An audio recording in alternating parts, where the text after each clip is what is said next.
Bonjour à tous, je suis très heureuse de vous retrouver aujourd'hui pour une nouvelle conférence sur la détox holistique et j'ai la joie d'accueillir aujourd'hui Daniel Kieffer. Bonjour Daniel. Bonjour. Daniel, pour vous présenter rapidement, vous êtes naturopathe, vous êtes fondateur du Sénato. Le Sénato est le collège européen de naturopathie traditionnelle et holistique situé à Paris. Vous êtes également président de l'Union européenne de naturopathie. Vous êtes formateur, vous êtes conférencier. J'ai cru en comprendre que c'était votre 1200e conférence presque aujourd'hui. Vous êtes consultant, sophrologue, psychothérapeute et auteur de nombreux ouvrages et notamment, donc je vais citer quelques ouvrages volontairement en lien avec notre sujet d'aujourd'hui, mais il y en existe beaucoup d'autres. L'homme empoisonné, le pardon, se pardonner, besoin et frustration. Et puis la détox holistique, au-delà de l'alimentation, une détox sur les 7 plans de l'existence. Et donc, c'est ce dont nous allons parler aujourd'hui. Juste avant de vous donner la parole, je rappelle aux participants que la conférence va durer 50 minutes. Il y aura donc un temps de 10 minutes à la fin pour répondre à vos questions. Si des questions restaient non répondues par faute de temps à la fin de cette conférence, eh bien, elles le seront au moment où nous mettrons en ligne le replay. Nous mettrons en ligne également les réponses que Daniel nous proposera à l'issue de la conférence. Je vous laisse la parole, Daniel. Merci encore. On se retrouve tout à l'heure. Merci beaucoup. C'est une belle opportunité. Je vous remercie vraiment du fond du cœur pour cette occasion de parler de la santé durable, de la santé authentique, de la santé dans l'entreprise aussi. Et mon souvenir est d'autant plus touché que je suis déjà venu animer un atelier sur la gestion du stress au tout début des années 80. Donc, j'ai un bon souvenir de votre accueil. Et comme je sais que vous avez déjà participé pour un certain nombre d'entre vous à des ateliers ici concernant l'alimentation, l'hygiène alimentaire, le sommeil, la gestion du stress aussi, l'intelligence collective et les capacités cognitives, hein, j'ai vu ça il y a quelques temps. Donc ça me facilite la tâche, d'autant que 50 minutes ça passe très vite. Et donc je vais essayer de garder le timing. C'est vrai que depuis notre maître Hippocrate, hein, il y a 2400 ans, les facteurs d'environnement, facteurs de vie ont tellement changé qu'on ne peut plus se contenter des principes de ce fondateur de la médecine de l'expérience qui était Hippocrate. De nombreux polluants, de nombreuses nouvelles pollutions subtiles, on va en parler au plan environnemental, énergétique, se surajoutent à de nouvelles molécules qui traînent un peu partout, dans l'air, dans l'eau, dans l'aliment. Sans parler de la complexité de notre société et de notre planète, qui ne va pas si bien non plus. Tout cela rend notre tâche bien plus compliquée, mais aussi d'autant plus passionnante. S'ouvrir à une conscience globale, qu'est-ce que ça veut dire aujourd'hui? Considérer comme tout simplement des êtres multidimensionnels. On le sait tous, mais on l'a rarement conscientisé, on ne prend pas trop le temps de penser à ça. Mais il est clair que là, notre réalité corporelle, elle va de pair avec une réalité qui s'appelle la vie, l'énergie, et puis les échanges que nous avons en ce moment génèrent des émotions probablement, évoquent des souvenirs, une certaine réflexion à sens critique, donc on voit que les émotions et le mental participent forcément à la relation. Et puis nous sommes dans un environnement particulier qui nous apporte de bonnes ou de moins bonnes choses. Nous sommes sur une planète elle-même qui a sa propre régulation, son propre système de santé, sans parler de la dimension verticale, c'est un alignement qui est important aussi, je pense, pour une majorité d'entre vous. Donc la santé, c'est plutôt ça, c'est quelque chose qui a bien évolué dans les concepts. Je me souviens que mon propre grand-père disait que la santé, c'était le silence des organes, c'est une très vieille définition, un peu tristounette, hein. Et puis, dans les années 40, l'OMS dit que c'est un état de complet bien-être, vous le savez, et pas seulement une absence de maladie. Mais dans le cadre de la naturopathie, que j'enseigne depuis maintenant 45 ans, j'aime bien dire que la santé, c'est une dynamique, quelque chose qui bouge, qui évolue, une harmonie dynamique, si vous voulez, mais qui va toucher tous les plans de l'être. C'est la libre circulation de la vie, en quelque sorte, sur tous les plans de l'être, qui va assurer la santé. Donc, vous commencez déjà à présupposer que si la vie circule, tout va bien. Et donc, on va zoomer sur ce qui fait entrave, ce qu'on appelle des barrages. Et ces barrages peuvent être corporels, physiologiques, ou ils peuvent être sur tous les autres plans. En tout cas, cette circulation précieuse, je ne vais pas en parler très longtemps au plan physique parce que vous avez déjà eu un certain nombre d'informations, mais pour reprendre les mots-clés, on peut dire que les surcharges, telles qu'on les nomme aujourd'hui en naturopathie, consistent à la fois dans les déchets libérés par notre corps à chaque instant, chaque cellule qui se nourrit d'oxygène et de nutriments rejette un certain nombre de déchets, dont le CO2, des acides organiques, des stérols particuliers. Et puis, il y a tout ce que nous ingérons, bien sûr, sous forme de polluants ou d'aliments qui ne sont pas spécialement spécifiques à notre tube digestif, pas spécialement bien préparés non plus, ou pas très frais. Bon. Et tout cela va générer grosso modo deux grandes familles de surcharge qu'on appelle l'acidose, tout ce qui va acidifier notre terrain et le conduire vers des processus inflammatoires, articulaires par exemple, hein. Toutes les maladies qui se terminent par it, pour faire simple. Et puis ce qu'on appelle les mucus, la mucose, qui elle génère plutôt des surcharges qui vont s'éliminer plutôt par les voies respiratoires en cas de bronchite, de rhinite par exemple. Les surcharges, c'est globalement aussi tout ce qu'on appelle les xénobiotiques aujourd'hui. Xéno, c'est étranger, hein, bios, la vie, donc tout ce qui est étranger à la vie, et qui sont les polluants générés par l'industrie, par tout ce qui va aider ou booster la pousse d'un légume ou la conservation d'un produit, son traitement, son industrialisation, vous savez tout ça. Qu'est-ce qui se situe au plan des barrages? Comment est-ce qu'on peut parler de barrage au plan du corps? Eh bien, un barrage évident serait que le sang devient trop épais, par exemple. La viscosité du sang, c'est quelque chose qui concerne beaucoup de gens, et pas seulement dans les risques de thrombose dont on parle un peu plus aujourd'hui, mais il suffit d'avoir des taux de cholestérol élevés pour que le sang devienne plus épais. De même, chez les diabétiques, on sait que le sucre est un facteur d'épaississement du sang. Donc, tout simplement, un sang plus épais circule moins bien. On a aussi des situations qu'on appelle les ptoses, c'est-à-dire des descentes d'organes, hein, d'estomac, de vésicule, d'utérus, etc., qui ralentissent, qui bloquent, qui appuient sur un certain nombre de vaisseaux.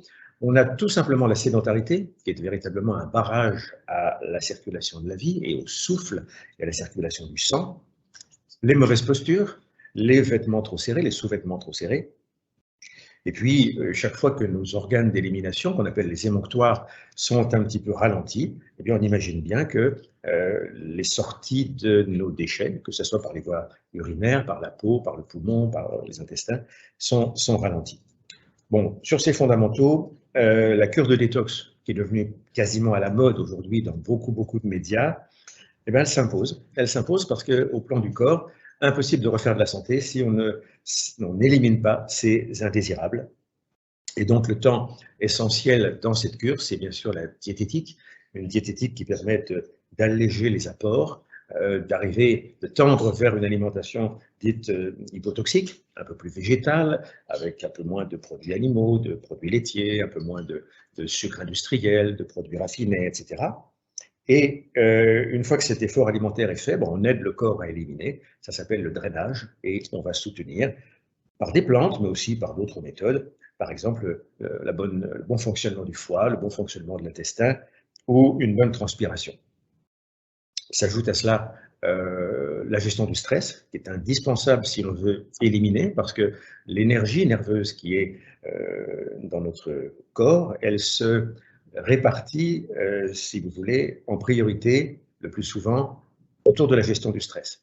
Et comme on est sur le mode du combat ou de la fuite, toute cette belle énergie n'est plus forcément disponible pour notre régulation intérieure, ce qu'on appelle l'homéostasie, cette intelligence cellulaire qui, à chaque microseconde, régule tous les taux de sucre, d'oxygène, de lipides, d'oligo-éléments et de température corporelle, etc. Alors, on utilise d'autres techniques aussi, comme le massage, comme des exercices, bien sûr, corporels, adaptés, individualisés, toutes les méthodes d'hydrologie aussi, dont le sauna. Voilà, sur ces bases, retenez alimentation hypotoxique, cure détox. On va individualiser le plus possible, hein, pour ne pas faire des copier-coller qui seraient à la fois issus d'une pensée unique, et puis ça ne marche pas comme ça, nous sommes tous différents. Mais on va insister un petit peu plus sur le deuxième étage de l'être humain, qui est le plan énergétique. C'est tout à fait d'actualité, puisqu'aujourd'hui, les médias se sont emparés des nuisances qui perturbent un certain nombre de personnes qui s'inquiètent pour leur santé, qui font appel à des médecins qui n'ont pas forcément la compétence pour les accompagner. Et rares sont les professionnels qui reconnaissent aujourd'hui ce qu'on appelle l'électrosensibilité. Et nous baignons, vous le savez, dans des réseaux croisés d'ondes, Wi-Fi, WiMAX, 4G, 5G. Et tout cela va être accueilli en termes de vibrations, de fréquences sur le plan de nos cellules. Et on est bien loin encore de tout comprendre. On observe qu'il se passe des choses, mais ce n'est pas du tout évident de s'isoler. Hein. On ne peut pas non plus tous vivre dans son île déserte. Et encore, puisque c'est la planète tout entière qui est sous le réseau aujourd'hui. Mais de quoi on parle? Donc on parle d'énergie, on parle de vitalité. C'est quelque chose qui n'est pas très présent dans le vocabulaire médical classique. Alors que si vous voyagez un peu et que vous fréquentez la médecine indienne, médecine ayurvédique, il est complètement évident dans cette culture que la vie est indissociable du corps, du souffle et de l'environnement. On appelle ça le prana. Hein. Les techniques respiratoires, par exemple, de pranayama, permettent une meilleure circulation de cette énergie. Et si vous allez voir en Extrême-Orient, on l'appellera le chi ou le ki, c'est la même chose. Cette énergie qui circule dans les méridiens d'acupuncture, qui se concentre en certains points qu'on appellera des chakras dans certaines traditions. Et tout cela est resté un peu en marge de notre culture, jusque dans les années 40-50, où un certain nombre de chercheurs ont commencé à s'intéresser à cet aspect subtil de l'énergie vitale. Alors on parlait d'aura à l'époque, c'était quelque chose de pas vraiment scientifique, très empirique. Et aujourd'hui, on a, avec des travaux comme les cristallisations sensibles, qui sont faites très largement dans beaucoup de pays et très peu en France, comme les photos dites Kirlian, comme les procédés qu'on appelle Korotkov aujourd'hui, issus d'un professeur russe et tout à fait à la pointe de la recherche en énergétique. Et puis toute cette médecine qu'on appelle quantique et qui va zoomer, qui va étudier et chercher des solutions pour à la fois nous protéger et puis traiter, bien sûr, les cas de perturbations biologiques. On parle des ondes, on parle du Wi-Fi, on parle de tout cela, mais on sait que notre maison, notre habitat est aussi une source importante de nuisances, à commencer par tous les appareils électroménagers qui sont émetteurs forcément d'ondes électromagnétiques, en continuant par les montres électriques, les montres à quartz, les fours à micro-ondes, qu'il faut régulièrement tester, hein, éviter les fuites surtout. Sans parler des pollutions qu'on va attraper pour ceux qui font beaucoup de voyages en avion, en TGV, le manque de prise de terre, puisque la plupart de nos habitats aujourd'hui ne possèdent plus ces prises de terre. Ça paraît banal, mais on est fait pour avoir les pieds sur terre. On est juste fait pour avoir les pieds nus de temps en temps dans la rosée, dans l'herbe ou sur la terre. Et le fait de recontacter la Terre permet à la fois d'éliminer ce qu'on appelle des ions positifs, ce sont des charges électriques qui sont porteuses de fatigue, de spasmophilie, de dépression, d'insomnie. Tout cela a été validé scientifiquement il y a bien des années déjà. Et en plus, le fait de se reconnecter à la Terre permet de puiser dans la Terre ce qu'on appelle le magnétisme tellurique, hein, une énergie qui monte, le yin qui monte de la Terre, et qui va nous équilibrer, qui va nous nourrir quelque part. On ne peut pas vivre sur des chapes de plomb, hein, ça a été testé dans le végétal, dans l'animal et sur l'humain, hélas. Il est sorti il y a très peu de temps un très bon livre du professeur Belpomme qui s'appelle Le livre noir des ondes, pour ceux qui veulent faire un zoom en 400 pages, hein, c'est un gros bouquin. Donc, en naturopathie, on prend soin de ce plan énergétique, on prend soin des amalgames dentaires aussi, qui ont parfois des impacts énergétiques négatifs. On prend soin de certaines cicatrices placées sur des centres d'énergie ou sur des méridiens particuliers causent problème. Elles peuvent être comme des fuites d'énergie qui génèrent des fatigues chroniques.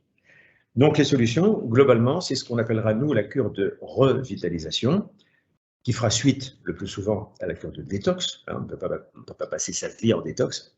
Et donc, revitalisation, c'est aussi remise à la terre. Toutes les techniques qu'on appelle du nom anglais de earthing aujourd'hui, si vous allez voir sur les sites web, je vous conseille vivement, notamment pour celles et ceux d'entre vous qui travaillent sur écran, qui sont souvent sur des ordi, de vous équiper avec des tapis d'ordinateur, des tapis de souris, pour remettre à la terre vos systèmes informatiques.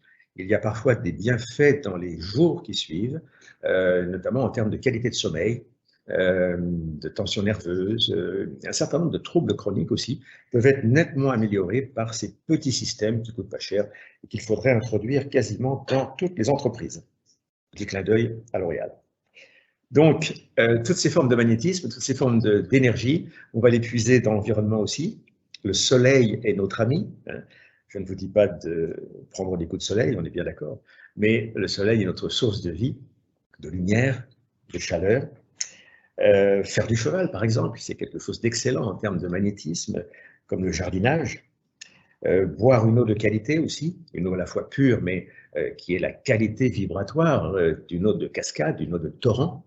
On appelle ça une eau clusterisée. On peut penser aussi aux techniques respiratoires, bien sûr, emprunter au yoga. On peut penser aux huiles essentielles, tout ce qui va apporter une recharge au-delà de l'alimentation riche aussi en produits crus, en produits vivants, en graines germées, etc. Un petit tour chez l'acupuncteur aussi, au moins au changement de saison. Et puis, s'il faut mettre quelques protecteurs dans sa maison, si vous êtes en face d'une antenne relais, il y a un certain nombre d'appareils aujourd'hui qui sont intéressants pour amener une certaine protection. Alors, c'est le troisième étage, le temps passe vite, donc on arrive au plan des émotions. Physique, énergétique, émotionnel. On grimpe vers le sommet de l'être humain.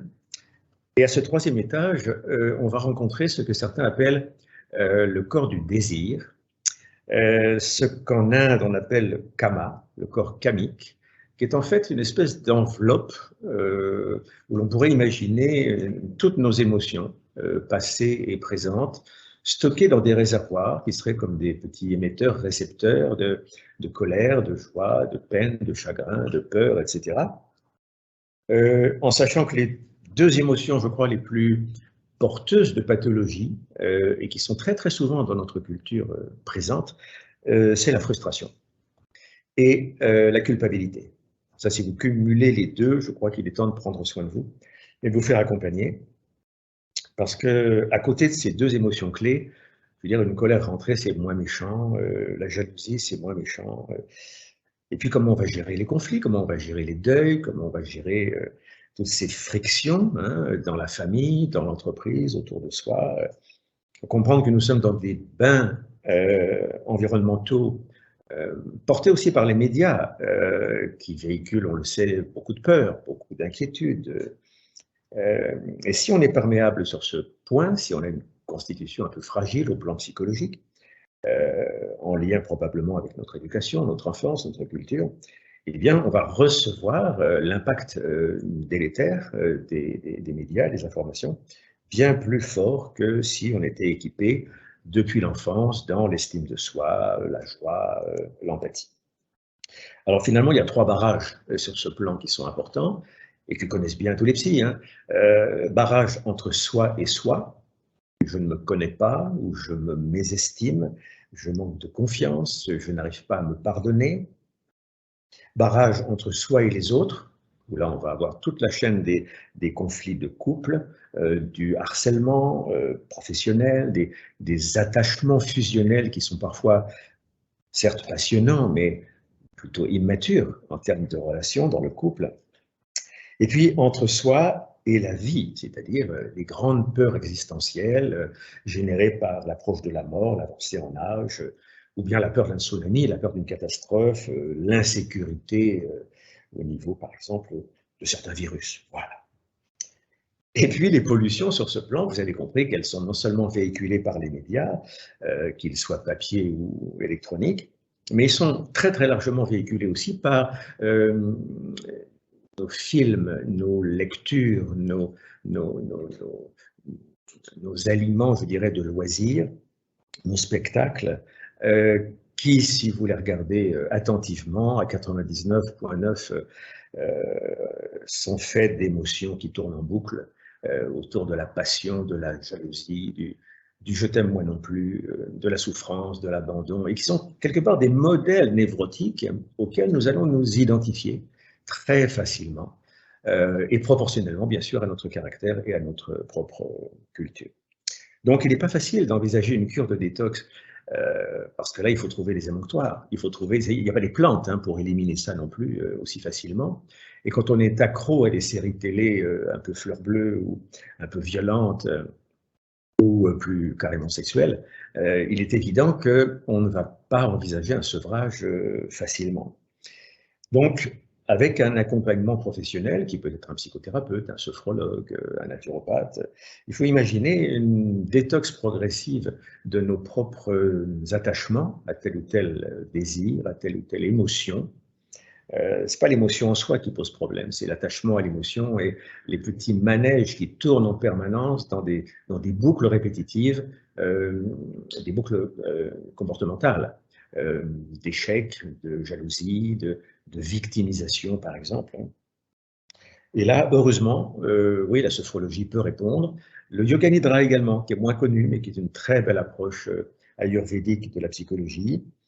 Et puis, dans tout ce qui est un peu d'ordre post-traumatique, on entend beaucoup parler aujourd'hui de l'EMDR, de la méthode Tipeee, qui est une méthode française tout à fait abordable, ou de l'EFT également, hein, Emotional Freedom Technique, qui sont trois approches qui arrivent en Occident depuis quelques années, comme pour nous dire, prenez du recul.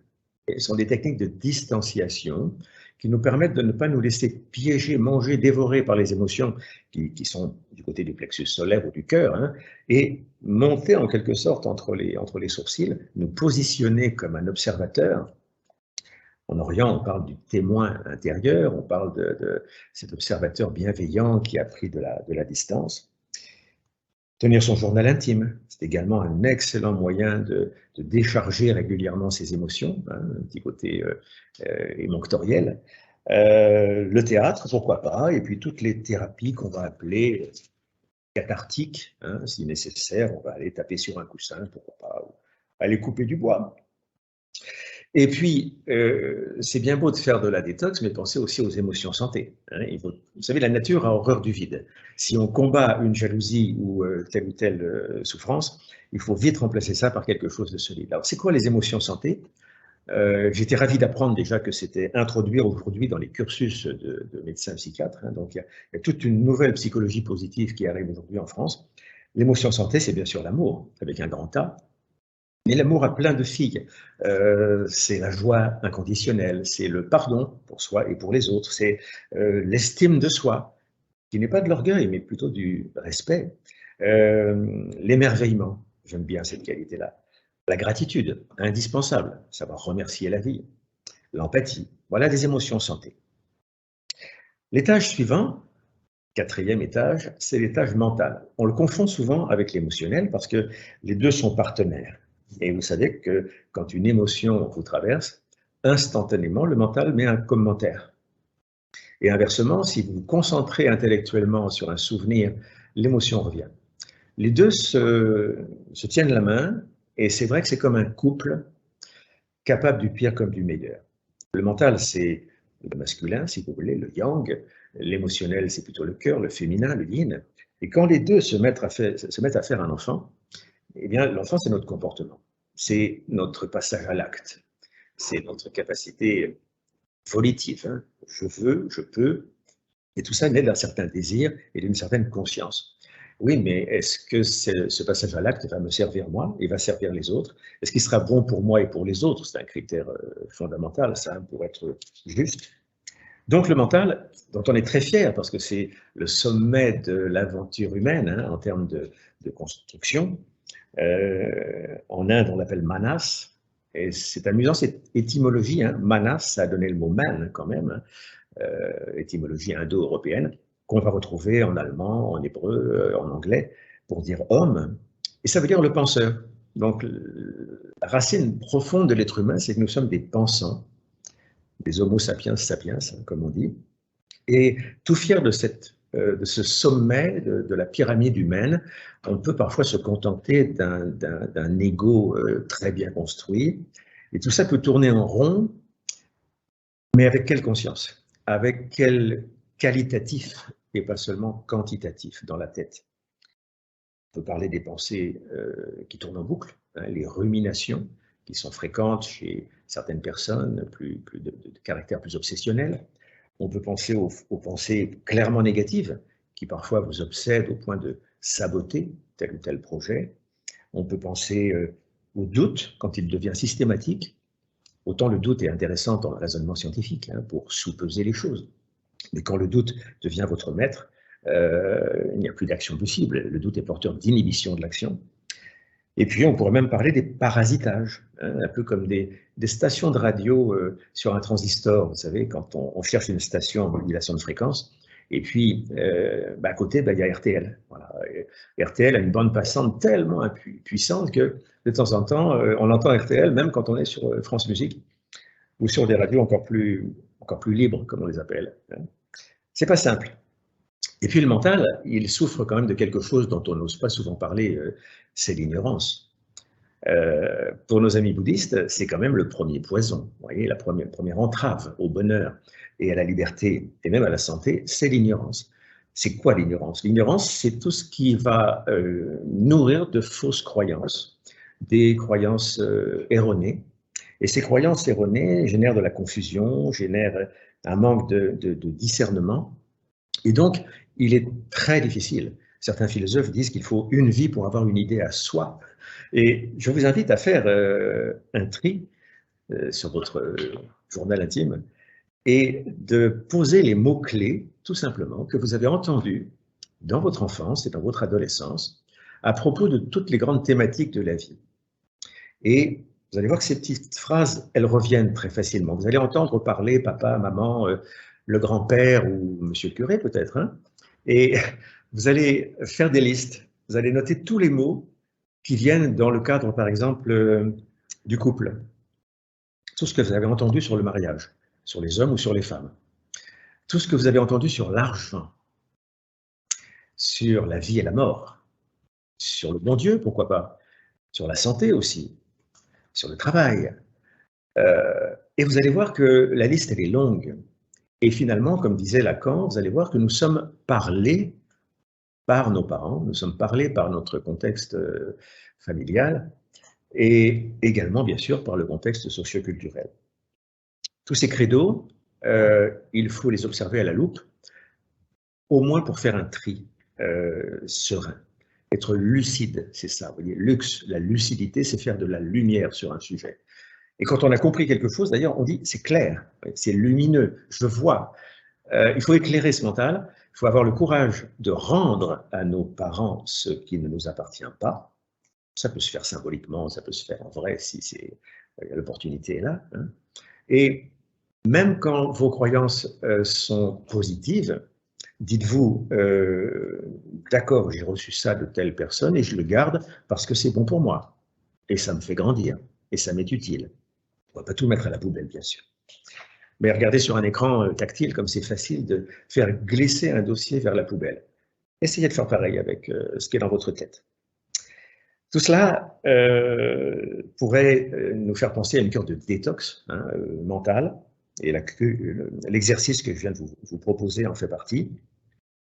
C'est plus compliqué quand on est dans des milieux où la pression collective engendre en permanence l'entretien de certaines croyances, de certaines pensées négatives ou de certaines pensées dominantes.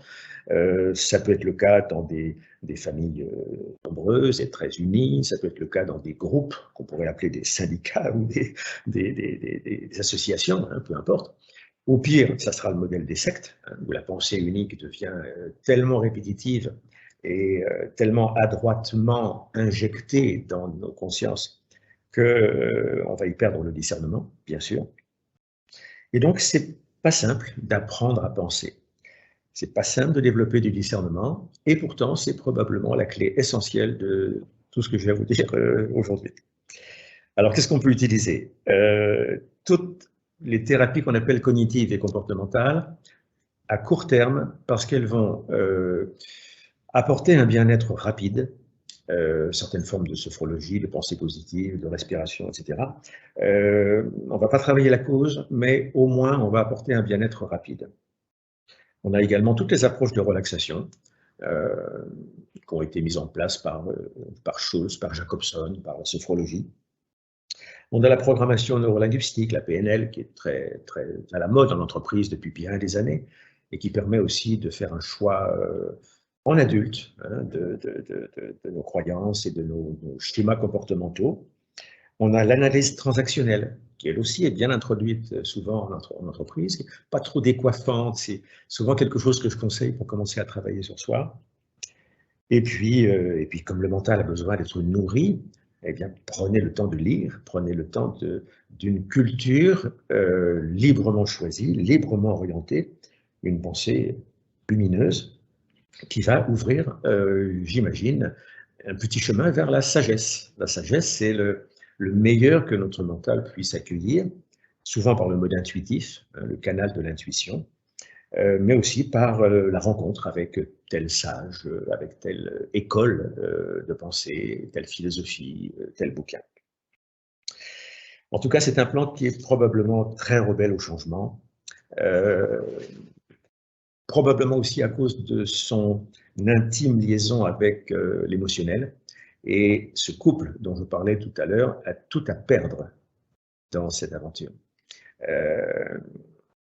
Je vais vous proposer un exercice tout simple, c'est que tout au long de cette conférence, j'imagine qu'il y a une partie de vous qui peut dire oui, d'accord, j'entends, pas bête, ça peut servir. Mais ça ne m'intéresse pas trop. La part qui m'intéresse dans ce qui se passe en vous à cet instant, c'est la résistance. Et en français, ça veut dire aller voir du côté de la cave ce qui dérange quand on parle de sagesse, quand on parle de discernement. Qu'est-ce qui dérange quand on parle de pardon à soi ou aux autres? Qu'est-ce qui dérange quand on parle de santé même, hein? Et là, vous allez voir les petits monstres intérieurs se révéler parce qu'ils n'ont pas du tout envie de changer. Et ce qui fait qu'il y a toute une part de vous que l'on félicite, et je vous gratifie d'être là à m'écouter, mais vous-même, écoutez vos petits monstres, parce que vous n'êtes pas forcément entièrement dans l'acquiescement, et c'est bien normal, votre sens critique est là. Mais réfléchir est vraiment indispensable à ce niveau-là. Alors, vous voyez qu'on n'est pas loin des échanges d'informations, on n'est pas loin du plan socioculturel, hein, le 5e étage de notre pyramide humaine. C'est quoi l'inconscient collectif? C'est ça hein, dont parlait Jung, c'est-à-dire cette espèce de bulle qui serait comme l'aura de la planète. Et si vous avez entendu parler de Teilhard de Chardin, qui était un philosophe chrétien tout à fait respectable, il appelait cette bulle la psychosphère. Et moi, ça m'a tout de suite parlé parce que c'est très pédagogique. On parle de l'ionosphère, l'atmosphère, la stratosphère. Eh bien, la psychosphère, c'est la même chose, mais en termes de psyché. Une psyché collective que nous partageons depuis des millions d'années et qui a conservé des mémoires de telle ou telle pensée, de telle ou telle croyance, de tel ou tel rite, éclairé parfois par certains sages, ou tout simplement auto-généré par la production de millions de personnes depuis des millions d'années. Et souvent, j'appelle ça des émetteurs, comme des émetteurs radio. Et c'est vrai qu'on a comme ça sur Terre aujourd'hui, radio peur, radio colère, radio consommation, radio échec, ça marche bien aussi, hein. Radio culpabilité, vous voyez, on en parlait tout à l'heure. Mais imaginez que tout cela est une imagination pédagogique hein, que je vous propose. Imaginez que c'est vrai. Imaginez que nous baignons dans une atmosphère faite de toutes ces subtiles vibrations. Elles sont véhiculées comment? Elles sont véhiculées par les médias, bien sûr, la presse, les différentes formes de presse, de médias, mais aussi par l'éducation. Depuis la petite école jusqu'à la fac, on est formaté quelque part dans un certain nombre de croyances, de recherche, d'études. L'art est également très impliqué dans le monde socioculturel, puisqu'il est porteur de certaines valeurs, d'une certaine esthétique. Et puis la religion, bien sûr, qui est très présente aussi de par le monde et qui porte ses valeurs, ses croyances, ses rites. Lacan disait que nous sommes parlés par le discours social et familial.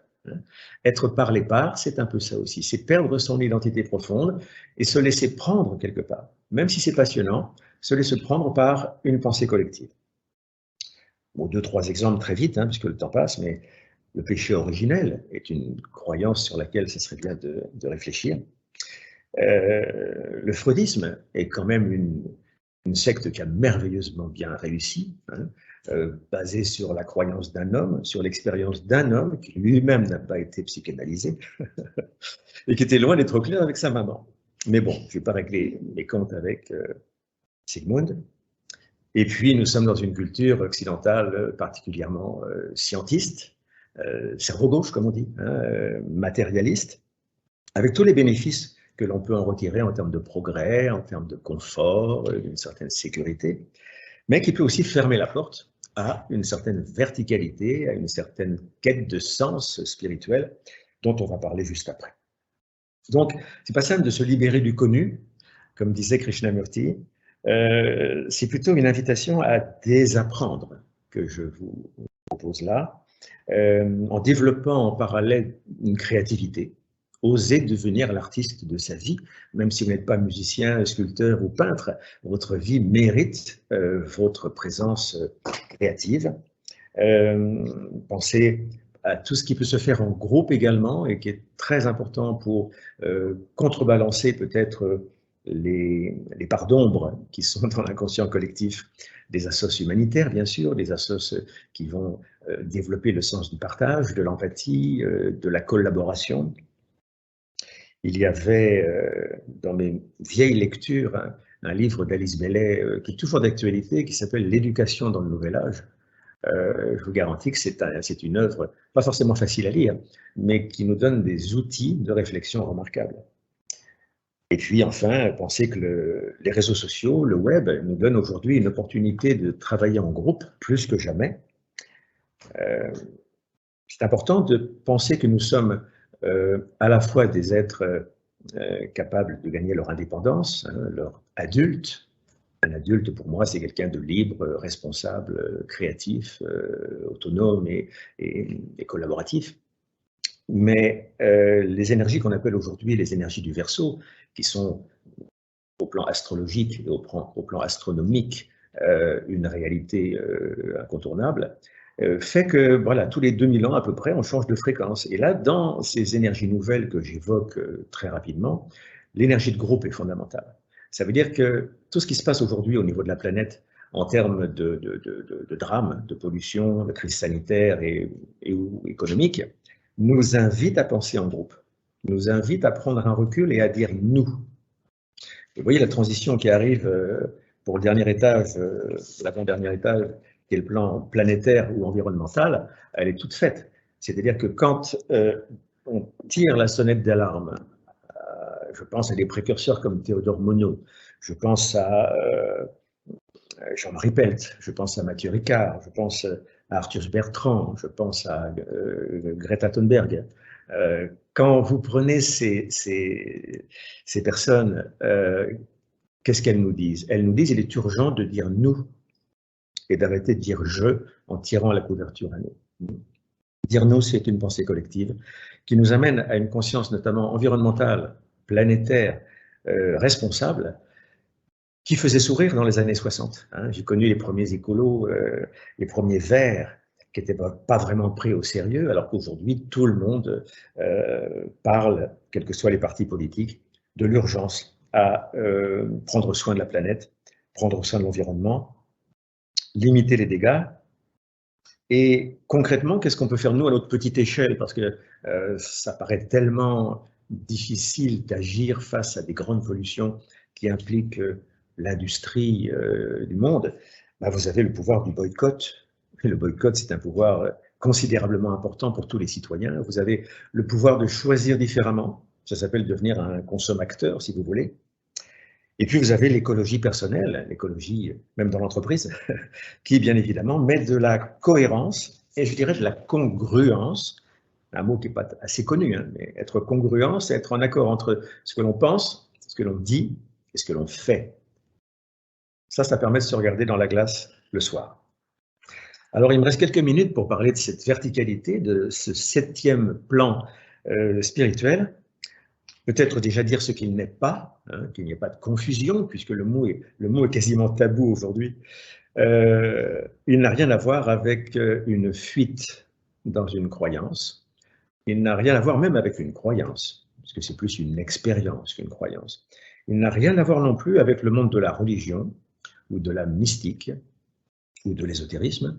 Il n'a rien à voir non plus avec la quête de pouvoir. C'est pas non plus réservé à une élite. C'est juste l'épanouissement du meilleur de nous-mêmes. C'est juste une quête de sens qui s'autorise à ne pas seulement explorer le monde sur un mode horizontal, mais vertical, en lien avec peut-être plus grand que nous, en lien avec ce que certains vont appeler l'âme, d'autres vont l'appeler le moi supérieur. En Inde, on va l'appeler le Purusha. Jung, le grand Jung, l'appelait le soi, tout simplement. On pourrait l'appeler notre essence, on pourrait l'appeler notre précieux, vous voyez, my precious, c'est un peu ça aussi. C'est le noyau de l'être. On l'a tous, et vous en avez tous une conception, j'imagine, plus ou moins intuitive ou plus ou moins confuse. Et est-ce qu'il y a des surcharges sur ce plan? Si vous réfléchissez, non. Est-ce qu'il y a des carences? Non. Alors où se situe le problème? Le problème se situe juste en dessous, au niveau du mental, juste au niveau de l'ego, qui construit des barrages, qui construit des limites, qui s'auto-protège et qui s'auto-proclame seul maître à bord. Et là, bien sûr, tout ce qui va tourner autour de moi-je va générer la quête de pouvoir, d'orgueil, de puissance et toutes les émotions qui vont avec. Donc l'idée, c'est plutôt de lever les barrages de la personnalité, hein, du petit moi, de lui permettre d'oser se lier à plus grand que lui, à son maître intérieur. Et tout ça va se faire par des processus d'évolution, l'évolution naturelle qui est présente partout dans le monde, hein, de l'infiniment grand à l'infiniment petit. Si vous regardez attentivement, tout est dans un processus de transformation permanente et d'évolution, d'expansion, même l'univers. Et vous avez des approches psychothérapeutiques qu'on appelle les psychothérapies jungiennes ou transpersonnelles, vous avez les lectures, vous avez des groupes de recherche, de travail, de philosophie, des processus plus ou moins initiatiques, plus ou moins orientaux, hein, le yoga, les différents yogas, pourquoi pas, les lectures, la méditation, bien sûr, méditer, je dis toujours que c'est aussi simple et nécessaire que de se brosser les dents, hein, c'est une hygiène psychospirituelle quotidienne, et c'est ça l'alignement. Et ça sera ma conclusion quelque part, c'est-à-dire que plus vous allez vous autoriser à des travaux pratiques, quotidiennement, programmer votre journée au réveil en visualisant le meilleur de ce que vous allez pouvoir accomplir pour vous et pour les autres. Faire un petit point au coucher, en récapitulant votre journée, en vous gratifiant pour ce qui a été génial, et puis en pensant aussi à ce qui aurait pu être mieux géré, mieux fait. Vous ferez mieux le lendemain. Ne vous culpabilisez pas, sinon vous retombez dans le plan de tout à l'heure. Développer un peu plus de joie peut-être aussi, chercher à l'intérieur cette présence lumineuse qui chasse tous les nuages du quotidien. Et puis penser souvent que la meilleure thérapie, c'est de s'occuper un peu des autres et de sortir de son nombril. Combien de clients dépressifs j'ai pu aider comme cela professionnellement. C'est ça l'alignement. C'est le lien avec ce précieux qui donne du sens à notre vie, qui nous met en cheminement quasiment perpétuel vers un meilleur, vers un progrès. Et du même coup, c'est cela qui va autoriser, qui va gommer les poisons dont on parlait tout à l'heure, qui se résument, si je reprends la pensée orientale, à trois choses essentiellement. qu'on appelle Maya, si vous voulez, hein, tout le monde des illusions, c'est-à-dire l'ignorance, hein, donc mettre un peu de conscience, un peu de cohérence, un peu de lumière dans sa tête, les désirs et l'attachement aux désirs qui nous piègent toujours dans la consommation et l'égocentrisme, et puis les rejets des autres aussi, les aversions, tout ce qui est le contraire un petit peu de l'attachement. Je crois qu'il y a du pain sur la planche, il y a du grain à moudre. Je vous souhaite tout le meilleur. On a tout le reste de la vie et peut-être bien plus pour y parvenir. Merci de votre attention. Merci beaucoup, Daniel. Merci beaucoup pour cette magnifique conférence, à la fois théorique et pratique. Merci beaucoup aussi d'avoir fait tous ces liens, tous ces ponts entre la vision occidentale et la vision orientale de l'être humain, parce qu'elles sont encore parfois opposées malheureusement, et donc contribuer très largement à ce qu'elles se réconcilient. C'est le temps des questions, donc je vous laisse écrire, publier vos questions. Alors, il y en a une première qui arrive. Pouvez-vous nous communiquer les ouvrages en lien avec la conférence de ce jour afin d'approfondir le sujet? Daniel, je vous laisse répondre. Dans mes propres bouquins, on pourrait le qui est très facile à lire pour peu de frais. La détox holistique, même édité souvent, ça, c'est le bouquin. Et pour ceux qui veulent aller un petit peu plus loin, vous aurez un prolongement aussi dans le besoin, satisfaire le besoin de gérer cette frustration. C'est chez besoin et frustration. Voilà. C'est pour être aussi pour Merci Daniel. Une autre question concernant le plan énergétique. Est-ce que vous pouvez nous donner quelques informations pratiques sur les tapis pour la mise à terre? Est-ce que vous...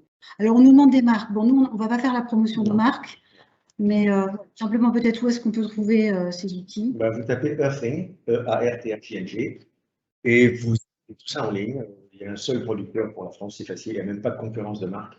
Il y a un seul distributeur également, je ne citerai pas. Et vraiment, pour peu de frais, vous avez votre vie professionnelle, quand on sait le temps qu'on passe sur un écran. Oui. Quelqu'un nous dit, pour un bon équilibre, n'est-il pas de s'occuper des autres, certes, mais aussi de s'occuper de soi, évidemment, et la personne pense en particulier aux parents débordés, bien sûr. Oui, je ne suis pas magicien pour régler les soucis de tout le monde, mais il est évident que prendre soin de soi, c'est à la fois se respecter, c'est s'accorder un minimum de temps, mais un parent débordé, un chef d'entreprise débordé, ce qui est assez proche au niveau du timing, n'empêche pas de mettre de la conscience dans ce qu'on fait. N'empêche pas de prendre quelques minutes par jour pour faire un exercice de cohérence cardiaque, de respiration consciente, qui va amener de la paix dans le cœur, qui va faire baisser le stress, baisser la tension artérielle.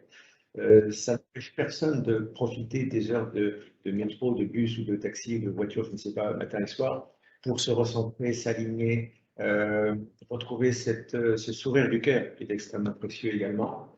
Prendre du recul de temps en temps, observer un peu comme un gardien de... Vous voyez, vous montez au 6e étage, c'est le 6e centre entre les sorciers. Là, vous imaginez que vous habitez là. Vous vous posez comme un petit Bouddha derrière l'écran de votre front et vous observez à 360 degrés le monde autour de vous. Même si les enfants pleurent, même si le patron, quel que soit, vous les gérez autant plus efficacement que vous êtes distancié, observateur de tout ça. Une autre question, comment vérifier son état énergétique? Alors, une façon toute simple de se fier à certains indicateurs morphologiques ou comportementaux. C'est-à-dire, est-ce que je me réveille en forme ou est-ce que je traîne une certaine fatigue tout au long de la journée? La fatigue, c'est bien sûr un manque d'énergie. Est-ce que j'ai régulièrement froid, extrémité froide, mauvais signe, système nerveux orthosympathique domine, je suis en situation de stress, je perds de l'énergie. Sommeil, froid, libido, parce que ma libido, mais aussi au sens très large du terme, est généreuse, Est-ce que cette force de vie m'amène à aller vers l'autre et à me réjouir? Un autre indicateur serait de voir de temps en temps son acupuncteur, un vrai qui prend les pouls chinois et qui va vous dire au niveau énergétique, là, tiens, ce pouls est un peu faible, il faudra travailler ça ou ça. Mais vous savez, la meilleure solution serait de voir un naturopathe qui est un professionnel de la santé, non pas de la maladie. Et quand on s'occupe de la santé des autres, on s'occupe du bilan de leur vitalité. Donc on a plein d'outils, observation des ongles, des mains, des visages, de plein de choses. Et je vous renvoie à un petit livre qui s'appelle Réaliser son auto-bilan de santé, son auto-bilan de vitalité. C'est toujours chez Jouvence. Et là, c'est un livre à dévorer en famille, parce que ce ne sont que des exercices pratiques et très ludiques. Alors, que pensez-vous, Daniel, du neurofeedback comme mode de thérapeutique? Oh, ça me ramène aux années 60, ça. Ça peut aider, surtout quand on débute dans la gestion du stress. Il y a plusieurs systèmes de neurofeedback qui permettent soit de mesurer les ondes cérébrales, soit la conductivité électrique au bout du doigt, soit le tremblement musculaire, etc. Il y a plein d'appareils. Mais en fait, c'est un outil qui nous fait miroir pour nous montrer notre niveau de stress ou de sérénité. Et puis, on va l'utiliser quoi? Quelques semaines, quelques mois. Après, il faut le faire passer, ne pas rester accroché à ça. Alors, qu'avez-vous vu changer chez vous en appliquant toutes vos réflexions? Question bien difficile.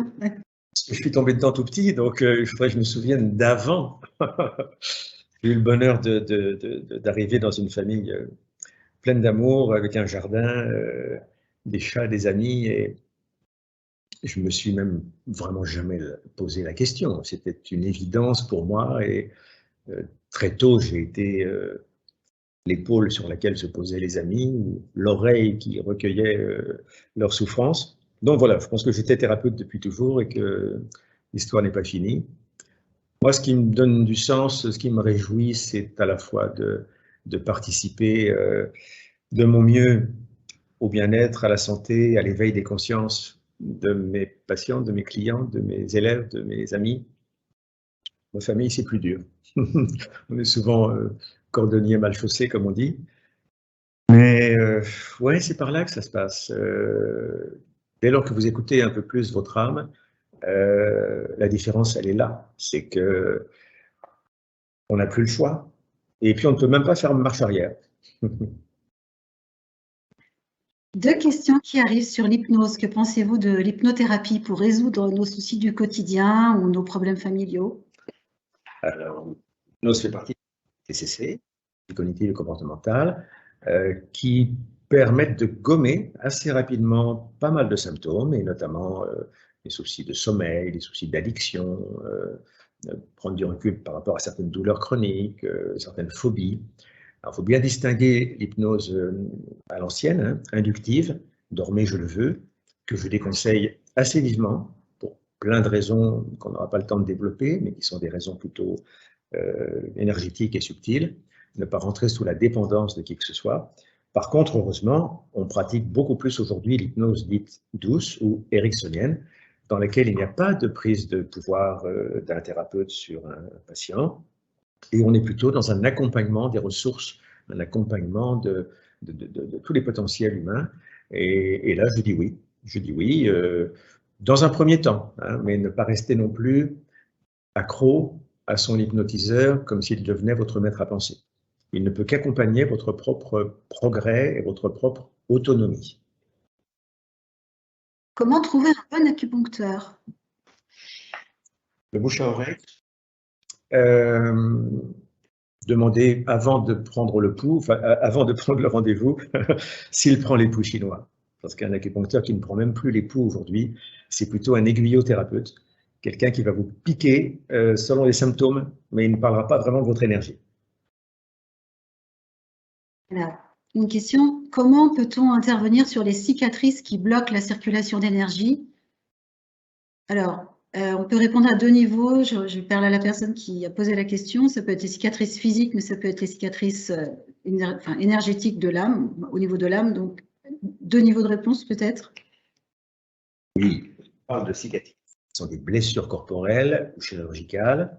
Il faut aussi être rassuré quand même, hein. Statistiquement, je peux vous dire qu'avec mon recul professionnel, sur 20 personnes, sur 20 cicatrices, il y en a 17 qui sont tout à fait normales, impeccables. Il y en a 2 qui fuient. Et quand on approche la main avec un peu d'habitude, on sent vraiment un petit souffle, une fuite de chi, hein, une fuite de prana, ce qui amène des dévitalisations régulières. Et puis, il y a 1 personne sur 20 qui aspire. Vous avez au niveau de la cicatrice un petit effet vampire. Et ça, c'est pas sympa parce que ça pompe bien sûr l'énergie environnante, qui sera certes sympathique à la campagne, un peu moins sympathique dans le métro, quoi.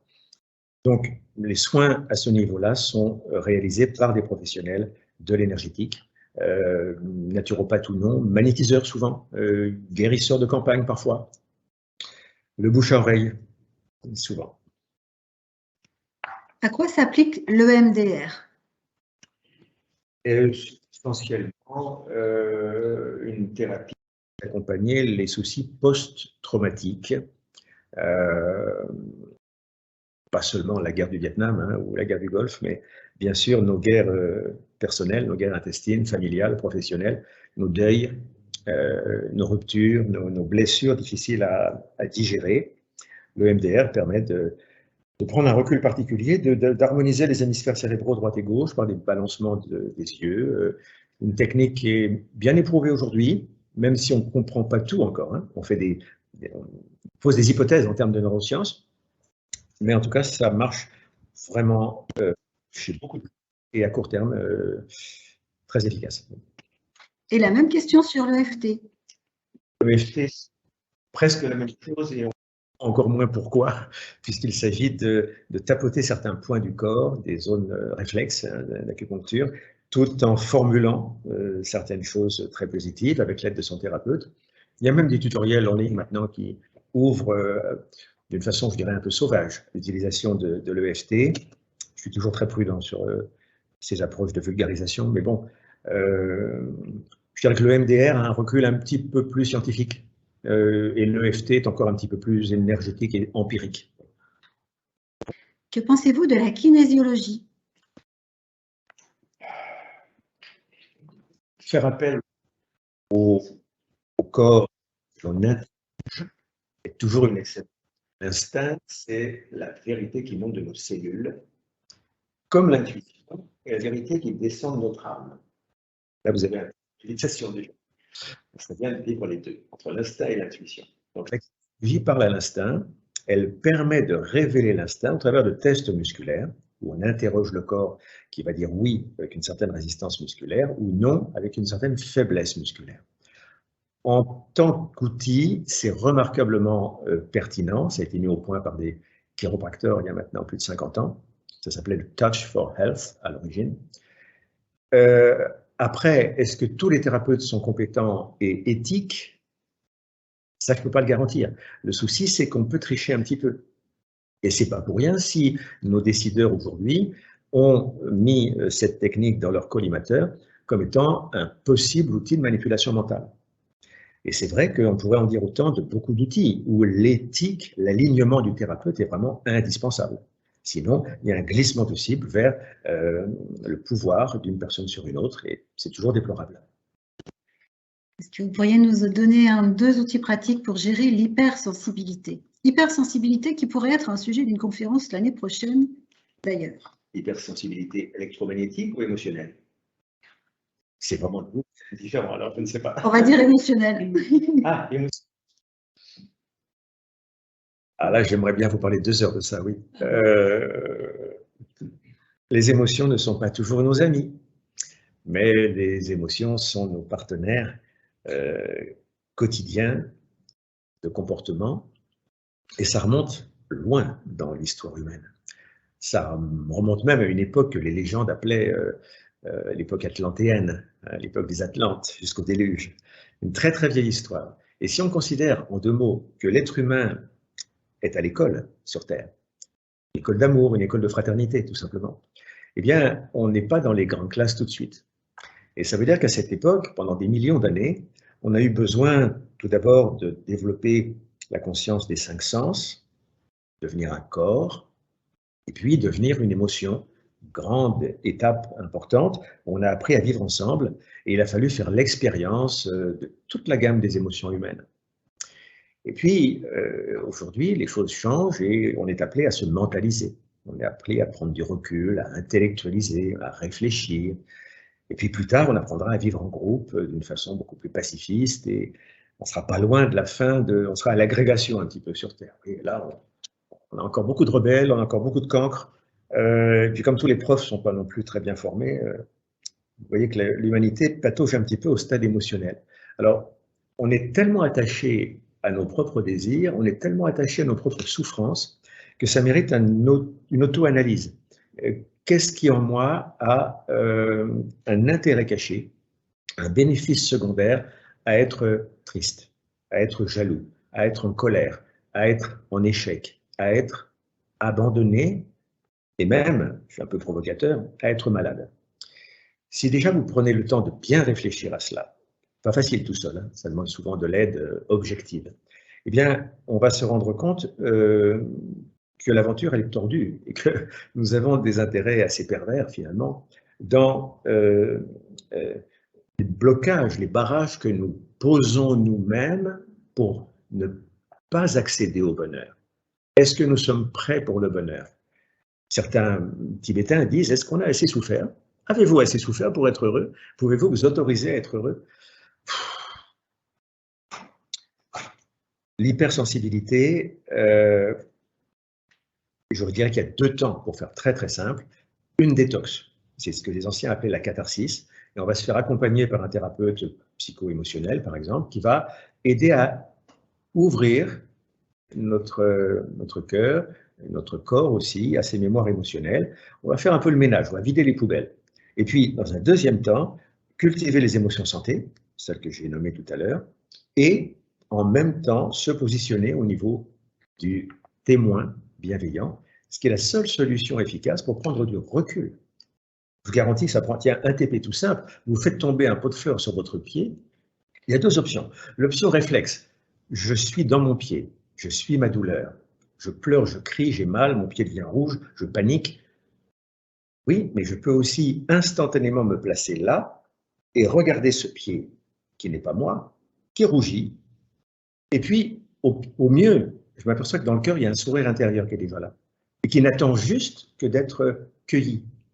Je cueille ce sourire intérieur, je l'observe entre mes sourcils, même pas mal. Bon courage. Merci Daniel. On arrive à la fin de cette conférence. Merci infiniment. Il y a beaucoup de remerciements, beaucoup de félicitations, beaucoup de reconnaissance exprimée aussi par nos collègues pour votre présence et pour votre pédagogie et vos explications. Il y a beaucoup de sujets que vous avez abordés dans cette conférence, autant de sujets qui mériteraient plein de conférences. Alors, c'est aussi l'objet des conférences qualité de vie au travail que nous vous proposons. Donc, tous les mois, vous retrouvez une conférence en ligne sur le thème de la qualité de vie qui va aborder parfois l'alimentation, puis l'énergétique, l'émotionnel et d'autres plans de l'être. Prochaine conférence sur l'alimentation d'ailleurs, ce sera au mois de décembre. Au mois de novembre, le 8 novembre, notez sur vos tablettes que vous aurez accès à une conférence sur la gestion des émotions, justement. Daniel en a longuement parlé tout à l'heure. Vous avez parlé, Daniel, aussi d'intelligence collective, qui sera l'objet de la conférence de lundi. Pour ceux qui ne sont pas encore inscrits, elle aura lieu donc lundi à 13h sur Teams. Je vous rappelle que pour apaiser le mental, il existe donc beaucoup d'outils. Daniel en a cité beaucoup, mais vous en avez un qui est déjà à votre disposition tous les lundis soirs à 18h30. C'est la méditation guidée en ligne. Voilà, donc accessible à tous sur Teams. Voilà, le lien, nous allons le remettre dans le fil de conversation. Ça, tout le monde l'aura. Voilà. Eh bien, j'espère un prochain rendez-vous chez L'Oréal, Daniel. Merci beaucoup. Merci de votre présence. Vous avez un grand merci de la part de tous nos collègues que je vous transmets.